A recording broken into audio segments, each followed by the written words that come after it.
guy around all day. I know you're a Terran, but Jesus, give it a break. Unfortunately, the ESL brackets have been a little bit disjointed, a little bit confusing. Some of the website information was incorrect, and it's holding up a lot of the bracket play today. So I do apologize for stalking this young fellow, but he's not been playing too poorly, so it works out for us in the end. However, in the first mirror matchup of the day in the TVT, we will be starting off the top right corner of the map with the blue Terran player known as Dirtybag. And his opponent to the lower right, the man we've been following all day. Can he keep it up in this brand new best of 3? It is the teal Terran player Luckygnom.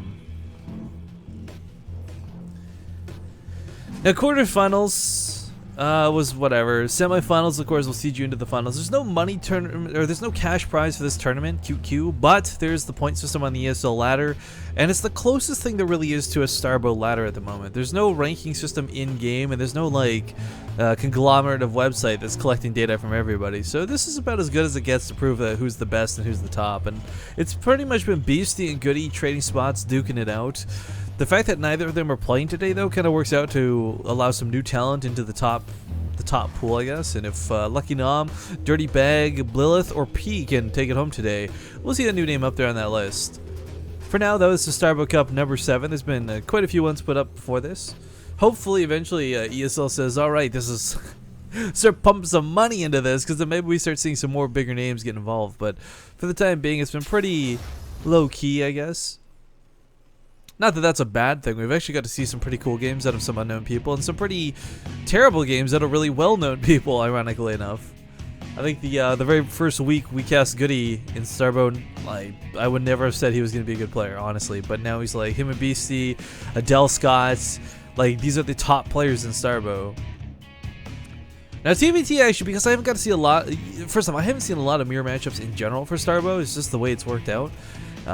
I would really be curious to see if it's going to be mech versus mech, as mech really seems strong. Like, bio is cool, it's got upgrades, some of the new stuff is interesting, like the medic's defense matrix skill, but ultimately, it kind of sucks. Bio just seems to fall short in most categories.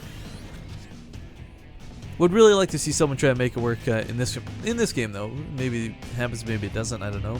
Barracks sending out to scout from Luckygnom, though, definitely says he doesn't plan to use that barracks for anything back home, so we'll just be flying this across the map to get some scouting information. If Dirtybag is going to go mech like it looks like he is, he's not going to have a lot of anti-air early on, so actually chasing out this pseudo-overlord won't be too easy to pull off.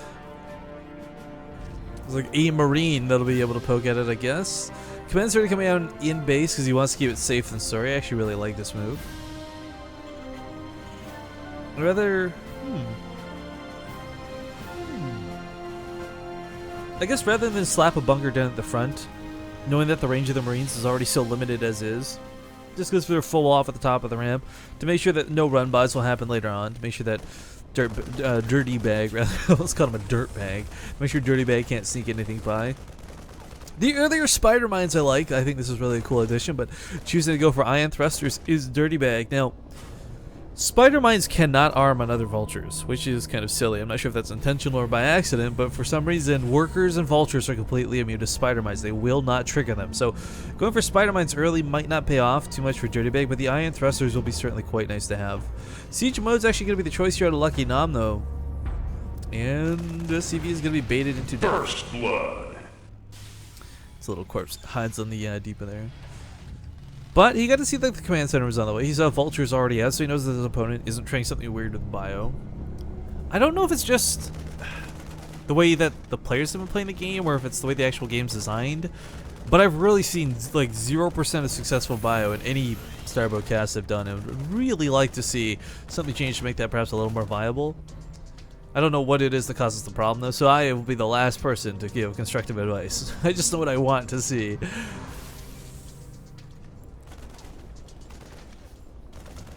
But siege tanks are on the way. They've got that siege mode coming. That'll be a huge advantage for Luckygnom, but unfortunately what will not be an advantage is seeing that his opponent not only has ion thrusters completed, as his vultures move much faster than his own, but he's got so many of them. Siege tanks will be pretty good at dealing with this. I feel with the way he's positioned these two, it will be... yeah, he's going to pull the other one up here to be safe.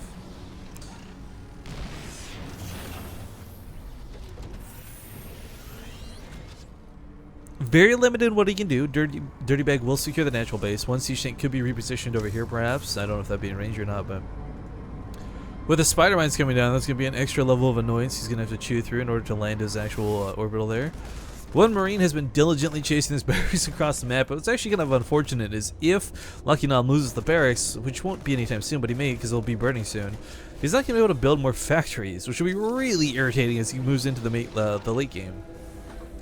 But engineering bay coming down, and looks like his natural base has been reasserted.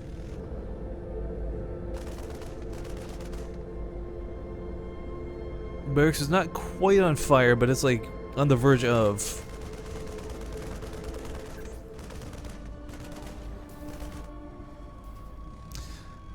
Setting up the spider mines like this is kind of nice for Dirtybag, but at the same time I feel very limited. Terran players aren't confined to the same restrictions that say Protoss are, where Dragoons attack so slow and they hit spider mines for so little that it becomes irrelevant. I think a combination of siege mode, siege tanks, and a scan or two will clean these up really easily.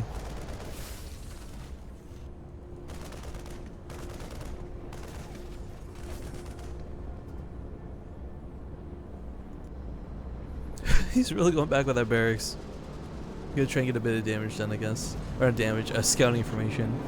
It's gonna have damage done to it. These Goliaths will kill it off, execute style. Now it is a little bit curious to see Dirtybag actually fast forwarding all his tech like this. Like charm boosters on the way. These are not bad to have, but increases the range of the air attack only, not the ground attack, but the air attack only by 3. Unless your opponent's really going for air units early on, there's no real advantage to getting this out early, other than just for the sake of having it, I guess. Luckygnom trying to get out of his base a little bit here. He knows there's spider mines, but obviously doesn't care too much. It's mostly the vultures he wants to duck in and out of.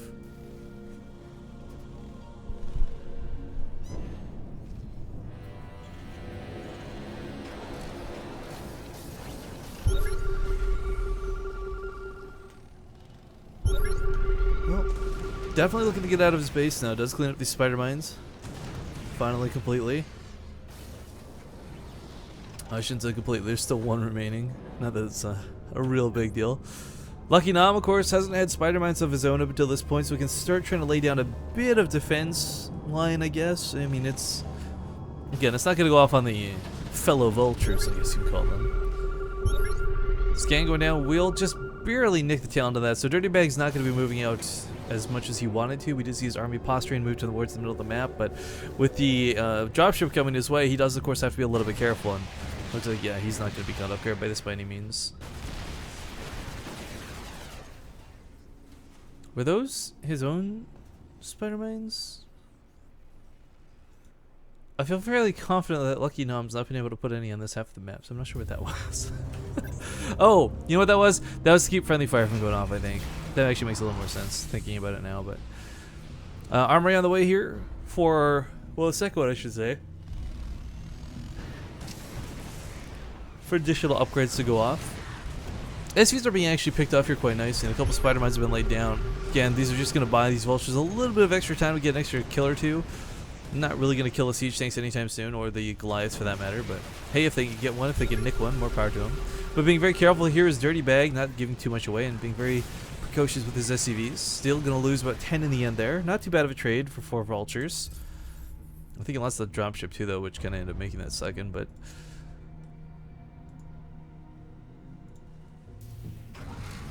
I got my fingers crossed on battle cruisers. That would be pretty cool if that ended up happening. Luckygnom is in fact upgrading his level 2 upgrades as well for weapons.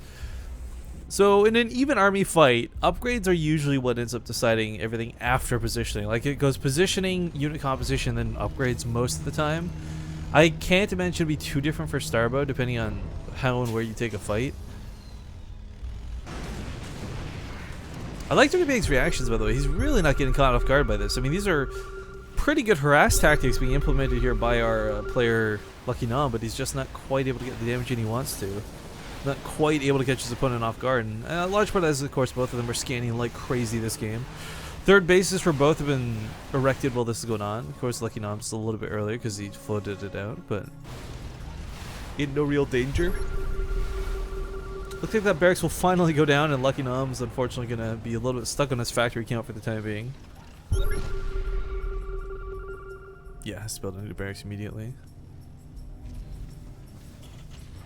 Supply difference isn't too insanely different, but of course Dirtybag does have a bit of a lead at the moment. Mostly an army supply. Worker value is not as coveted as it is in normal StarCraft 2, I feel. Like, there's no need to have 70 SCVs out, because honestly 60 will still get the same job done. That extra mining, yo. I do kind of fear for Dirtybag's upgrades, though. He's going to be pretty much naked by the time he's his opponent's on 2-1.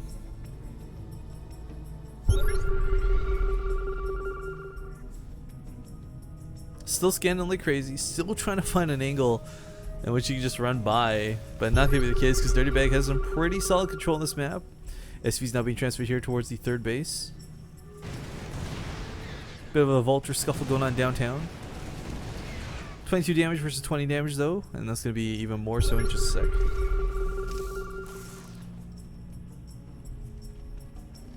It's weird seeing so many spider mines come down because, again, they don't really affect each other's vultures, so the only ones that are going to really be affected by the spider mines are like the Goliaths or the tanks if they walk over them.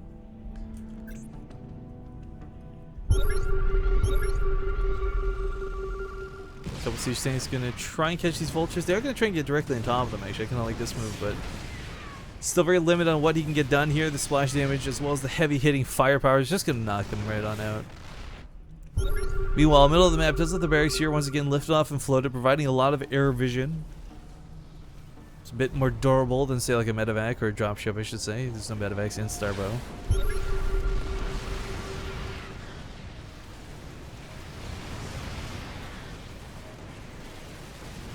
Well, pretty good fight here for Luckygnom. The big thing about this, of course, is these siege tanks have such a long cooldown on that attack, so he might have eaten the brunt of the fire, but walks through with the majority of his army still standing. And again, it's those level 2 weapon upgrades that really come into effect for this. Armor's on the way, of course, as soon as he can get it or afford it, but at the moment, actually, Dirtybag is only just starting his +1. Really late with these upgrades, guys. Gonna make this very difficult to take future engagements. This Goliath, what is Goliath sit for? Like 10? What's he sit for? Yeah, 14. Upgrades do come into a big account here. Sieging up at the top of the ramp. There's, of course, some dropships going to try and drop on top of this, but not going to be too much avail, unfortunately. Again, combination of upgrades and the fact that Luckygnom was prepared for that, really going to keep him in this game a little bit longer. Now, the fact that he's in range of the mineral lines actually a little bit scary here for Dirtybag. He's got to actually mic up those SCVs back. If any of mine from these two patches, they are going to die. Make no question. Ooh, sieging from behind though. I like these tactics out of Dirtybag. It's going to be very difficult to leapfrog forward, but of course, with the way Luckygnom is spread out at the moment, there's no retreat first off, more importantly, but it also means that you only have to fight one siege tank at a time, essentially. Out-sieging him, so to speak. This is another tank. Luckygnom is starting to give up a little more ground here, but he's got his 4th base up and running. That'll pay off quite nicely.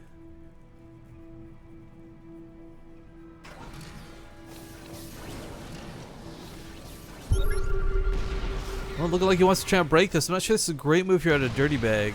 Still not in range in the end.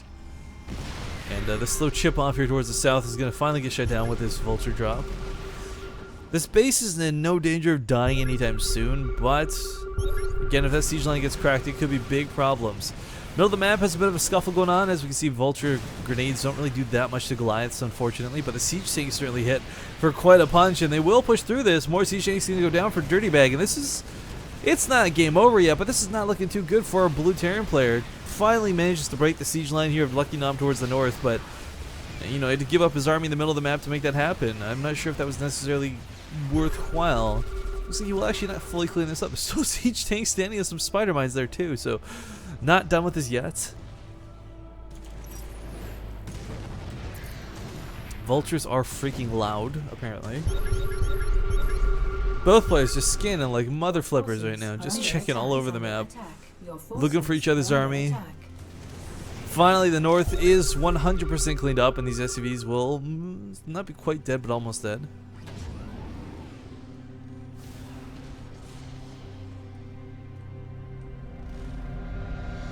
How are you guys in chat struggling to spell Jakshi?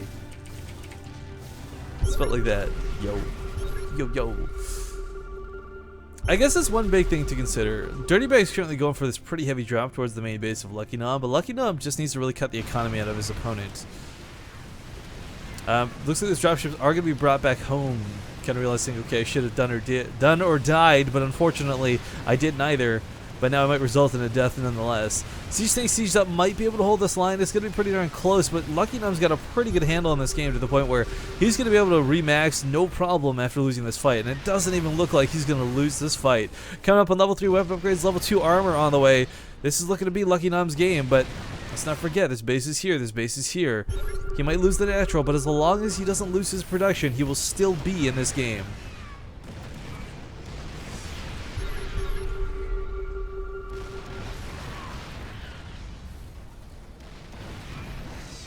I like this sort of slow leapfrog too to pick off the odd free building. It's not the most, the biggest deal in the world, but it's still nice to see. Looks like the top left has been revealed. SV gets picked off before the command center completes, unfortunately.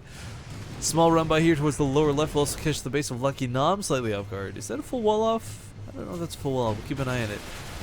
Goliath's pushing forward here with one single tank, though. Can they add DPS to repairing SCVs? Well, they're not repairing, so never mind. Doesn't count. Good game's just going to be called. Game 1 in the semifinals is going to go to Luckygnom.